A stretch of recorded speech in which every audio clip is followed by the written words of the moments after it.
Good morning. It's a pleasure to be here at the Ibec conference this morning. Thank you, Danny, for the invitation. I spoke at this conference this time last year. Since then, we've witnessed a year of significant progress for the country, although we recognise that for many people, the signs and the consequences of confidence have not yet touched their lives. After 3 years of sacrifice, hard work and rebuilding, Ireland successfully exited the EU-IMF programme last December without a precautionary credit line. It's only right to acknowledge that the reason for that was the pragmatism and the commitment of the Irish people.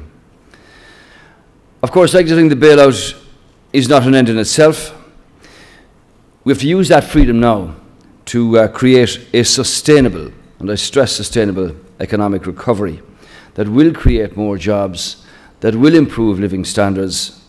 We cannot allow a return to boom and bust economics, nor will we. People want to know that the huge sacrifices that they have made over the past 3 years are not wasted. And this is not just the responsibility of government alone, but indeed for everybody who has a responsibility in our society. Now we have reason to be positive again. Today our economy is growing. We've seen over 58,000 new jobs in the past 12 months. We've hit our deficit reduction targets without fail, and we put the country back on a solid footing. Important to note that of those 58,000 jobs, new jobs, 2/3 of them happened in firms that are less than 5 years old. If you follow that logic, in a global sense, in the next decade, the vast majority of new jobs to be created will come from young firms and from firms that haven't even been formed or heard of yet. So as the first country inside the Eurozone to actually exit successfully from an EU-IMF bailout, it's a significant vote of international confidence in this country, and it's an important milestone. And I hear that very regularly now when I go to Europe and beyond, in the way that others look at this country from an international perspective, which is a very different outlook than what existed just 3 years ago. So we've exited the bailout in a strong position. At the end of 2013, just last year, the National Treasury Management Agency maintained exchequer cash and deposits of €18.5 billion, leaving the country fully funded until the end of the first quarter of 2015. And as you're aware, in early January, the NTMA raised $3.75 billion on the financial markets at a competitive rate below the rates of some countries that were not in programs, which, if you like, is a significant vote of recovery, a vote of confidence in our recovery. And I have to say the impact of the announcement by Moody's to upgrade Ireland's credit rating and to change the outlook to positive will have benefits for the whole economy by putting downward pressure on the price of credit for companies and organisations in Ireland. It also had an immediate impact on Portugal, on Spain and on Italy. So we've regained lost competitiveness. We've reclaimed a reputation as a stable location for investment in jobs. For instance, during my recent visit to the Gulf area, in the financial investment authorities, who were not in a position to consider investing in Ireland in the past because of the credit rating position, will now do so and consider investing here, and a number of those will visit the country in the next number of weeks. I think it's important to be able to say here to Ibec, you're all business people, therefore you've got to plan your strategy ahead for your business. And that's why, on taking up office just 3 years ago, what's important is that I had a strategy and a plan to deal with the unprecedented scale of economic mess that we had to inherit. So as you exit the bailout programme, people say, well, where are we headed now? And Danny's question is valid. How do we get from here to there? We know where we want to be. So what's your strategy? What's your plan? Show me the signposts. Show me the way ahead. And that plan's got to be based on enterprise and not on speculation. So on December the 17th, 2 days after we exited the bailout programme, we published our government medium-term economic strategy. And there are two connected central targets in that. The first is to reduce the government deficit to 3% of GDP by 2015, a target that we will achieve, and plans to eliminate it altogether by 2018. And second, to replace all of the 320,000 jobs that were lost during the recession, and with new jobs by 2020. In other words, to aim for full employment. Now, those twin aims are based on three pillars. Firstly, responsibility in terms of continued management of our public finances. This is absolutely critical for continued investment and for economic stability and for sustainability in the way ahead. 90% of the budgetary correction has already been done, and we will eliminate the deficit by 2018. Secondly, banking reform. So while the sector has been stabilised, there is so much more that needs to be done. Banks have got to support economic recovery, and a comprehensive strategy to tackle mortgage arrears has been put in place, a whole suite of opportunities. I expect that by the end of the year, every person with a mortgage difficulty here is going to have a sustainable solution put to them by the lenders and by the banks. And the implementation of the strategy that we've put in place is now of critical importance psychologically for people, but also to give them a return of confidence and a sense of hope that the end of their exceptional difficulties is in sight and that there are brighter days ahead. More lending to viable and to dynamic small businesses is clearly needed for growth and jobs. Access to credit is identified as one of the real critical constraints upon an expansion of our economy. And I was glad to see some of the banks announce their scale of proposed lending for small businesses over the next number of years. The third pillar is creating jobs. We have to get this country back working again. That's the second part of our mandate. Sort out our public finances and get our country working. We have to see that sort of confidence in the economy reaches out to all parts of the country. Yes, we know about the cluster effect of multinational investment in so many of the high-tech areas, be it in Dublin or Galway or Limerick or Cork.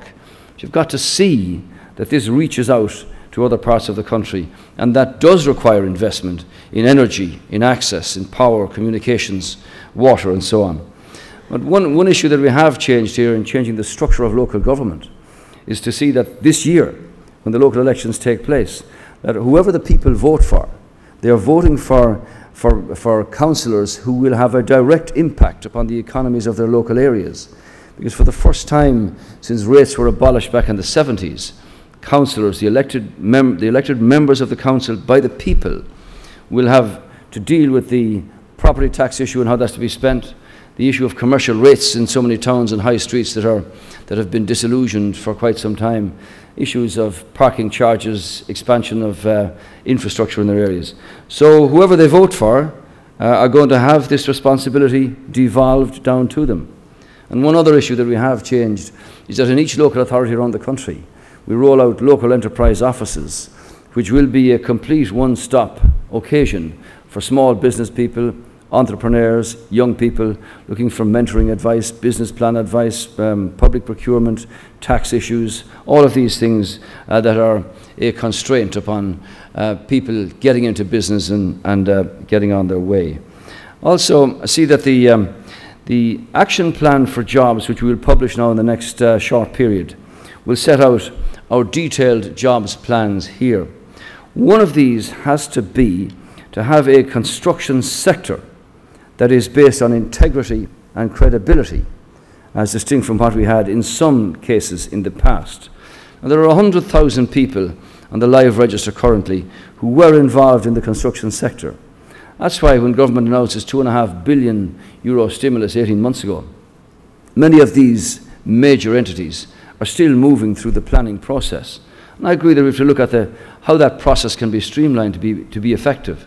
And I have to say that an analysis of the PPPs leads one to believe that this is a quite complex area, and perhaps we should look at it to see can it be streamlined to the extent of being able to possibly move these things through a little more quickly and effectively to bring them to action, as you might say.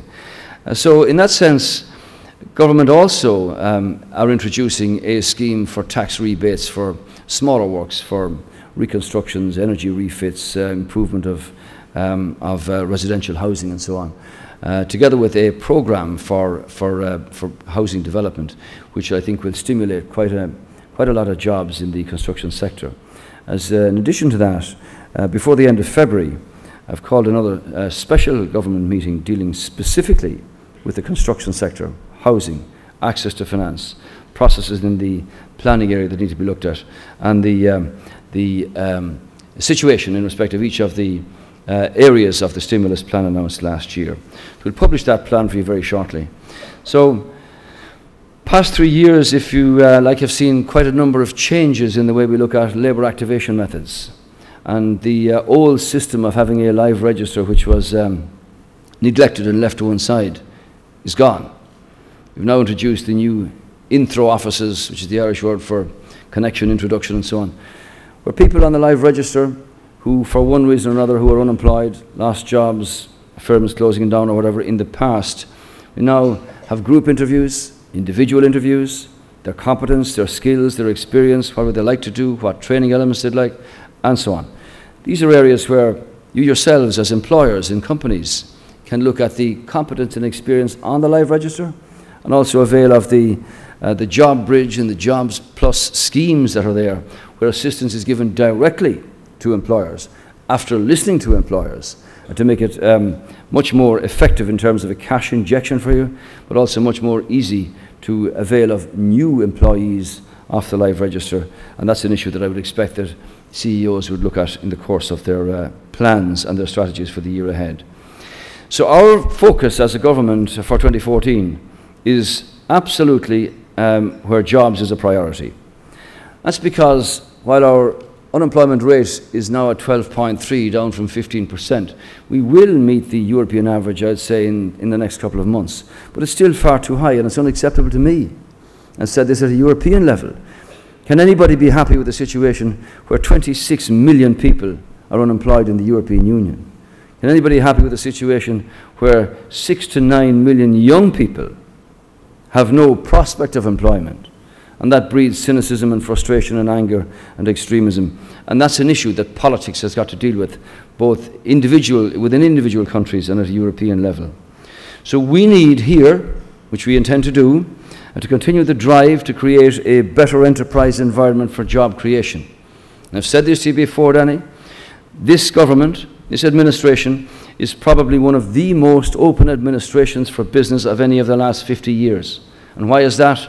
Because it's in the country's interest that Ireland be seen to be open for business and that the impact of government be available to work with business in the interest of creating sustainable jobs and a sustainable economy.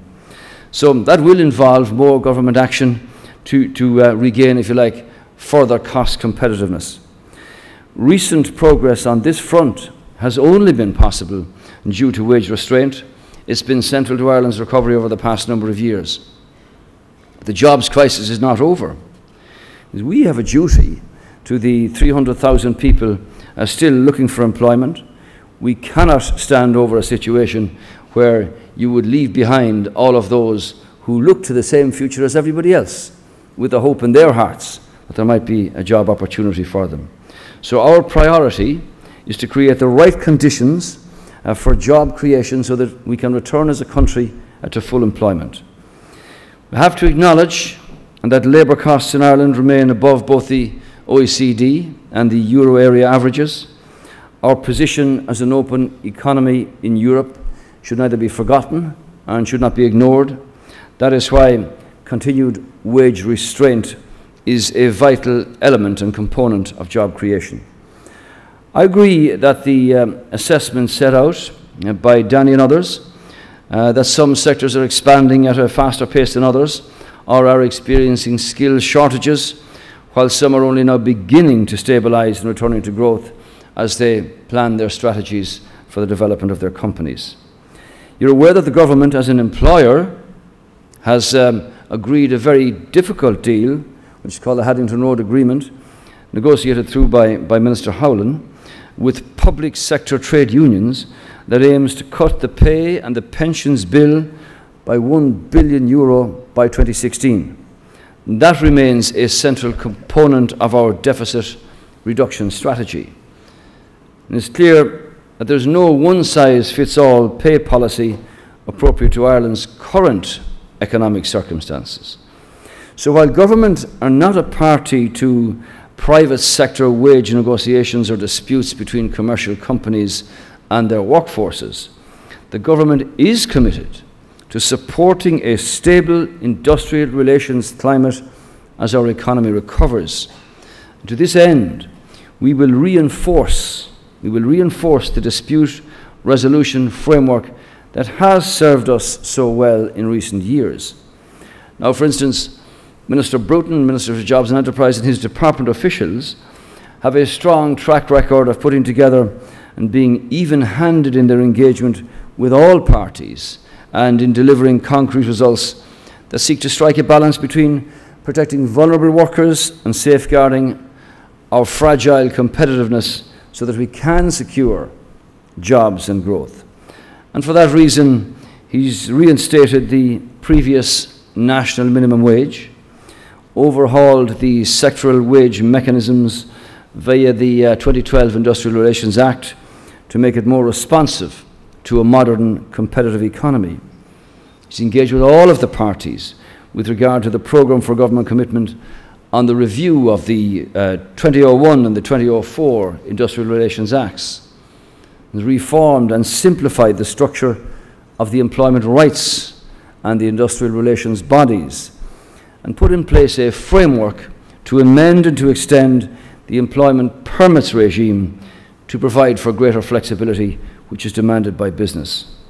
So our industrial relations and employment rights bodies have a first-class record, I have to say, in settling disputes and in vindicating employee rights. For its part, the government is committed to keeping this system well-resourced and relevant to employers and to unions. So I would appeal to all parties to continue to work with the existing industrial relations machinery of the state. This is very important at this critical time. Of course, there's room for improvement. And I've asked Minister Bruton to engage with everybody involved in the sectors to review the operation of the industrial relations machinery, see that it's fit for the challenges and the changing circumstances that lie up ahead. There may well be other public policy concerns to the private sector and others that do need to be discussed openly and frankly within our system of administration. And I believe with the changes that we've made in politics here, there has to be a role for the Oireachtas Committee on Jobs, Enterprise and Innovation to engage openly with all sectors, including industry associations and trade unions, to look at ways to ensure a convivial, harmonious industrial relations climate as our economy recovers. There will be no going back to the old culture of deals negotiated behind closed doors between government and interest groups on public policy matters. We're not going back there. That did not serve our people well in the past, and this government remains committed to reforming our public system on the basis of transparency and on the basis of accountability. I hear what you said about the tax situation, Danny. Levies, excise duties, PPPs, all these things are part of the consideration of government as we examine and analyse the economic circumstances up ahead. Obviously, preparations for the 2015 budget, which will be held in October, are starting now. There's a requirement on all ministers to report in respect of their spend, the way the ceilings that have been set out are managed, and we've already made it clear that the issue of income tax and tax bans is a priority for government. We recognise only too well the squeeze that has been on so many people. So it's got to be done on the basis of being able to do it, and therefore it's in everybody's interest that we grow our economy to a point where we can deliver on that priority. I just want you to know that it's something that is of real interest to government. So before I finish, let me just commend Ibec again on their activities and on what you did in conjunction with government during the presidency of the Union last year. I have to say, this was an extraordinary experience involving over 3,000 meetings across the entire spectrum, from Brussels to everywhere else. And Ibec played its part in that. I have to say that the public service, the civil servants, really got the momentum going behind them. And Ireland, in its capacity as presidency, was in a position not only to conclude the budgetary discussions, but also to put in place the issues of trade talks and many other complex matters, like the reform of the CAP, Common Fisheries Policy, and a whole range of other issues that are important in the context of the single market. So we know that our future lies through recovery and through trade with other members of the European Union. And for all the problems that we've experienced since joining the euro, the fact remains that membership of the single currency gave this country unrivalled access to a market of 500 million people in a globalized world. I've been off to America and Japan and China and the Gulf areas and a number of other locations. I have to say to you that from a business perspective, the connecting capacity of the Irish in a global sense is very strong, and the attitude towards our country now is willing us on to do more, and we will do more, but it'll be done in a controlled and a sustainable fashion. So our priorities for Europe this year mean advancing the EU-US trade talks, the telecoms package, which is of such importance, the digital single market, including data protection, and our work with the OECD in respect of the BEPS, the 2030 energy and climate change framework, and we have some unfinished business with our European colleagues ourselves in regard to matters of banking union and decisions that we've taken there. So let me just say to you that exiting the Troika programme is only the end of the beginning of Ireland's plan for recovery. So when people say, well, where are we headed now? Show me the road ahead. Those signposts are set out in the medium-term economic strategy.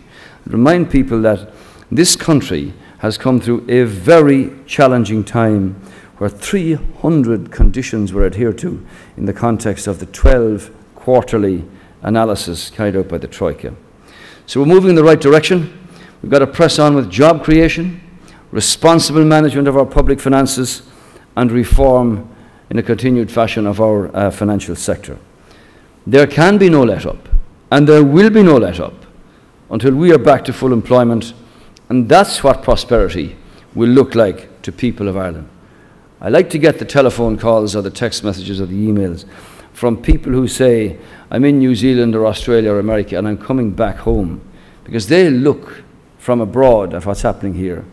And many of them will come back with experience that will add to their stature and their contribution to our country.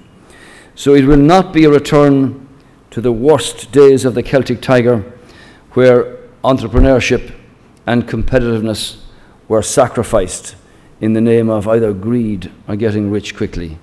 We've got a focus on where we want to be, and for me as a politician, it's about people, it's about families, about sons and daughters having the opportunity to live and work and have their careers in this country if that's what they want to do.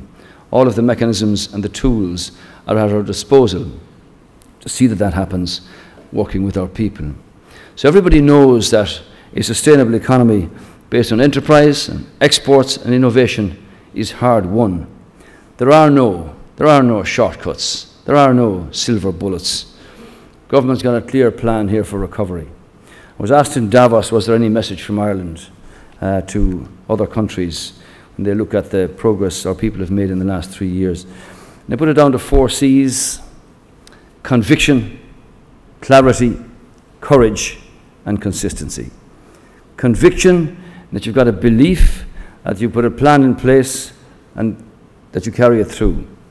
Clarity, that you point out to people where the horizon is, the signposts to get there, and the steps that must be taken to achieve that. Courage, to make difficult decisions that you know are in the country's interests, and that it's very good to see that people understand that part of a process is getting out from under a bailout, having the freedom and the opportunity to get to higher ground and brighter days. And fourthly, consistency, that you've got to follow through. This is not just simply making a decision and forgetting about it. You've got to implement the strategy and the plan. We've set that out, and that's what we intend to do. So I believe, Danny, that working with Ibec and with industry all over the country, you've got an open line to government in the sense of hearing what your concerns or difficulties are. It's in both our interests, and it's in the interest of all our people that this strategy works. For the remaining 2 years that are left to this government in its mandate, we will not shirk our responsibility, and we will not let up from having that drive and commitment to see that it happens. Enjoy your day and have a great conference.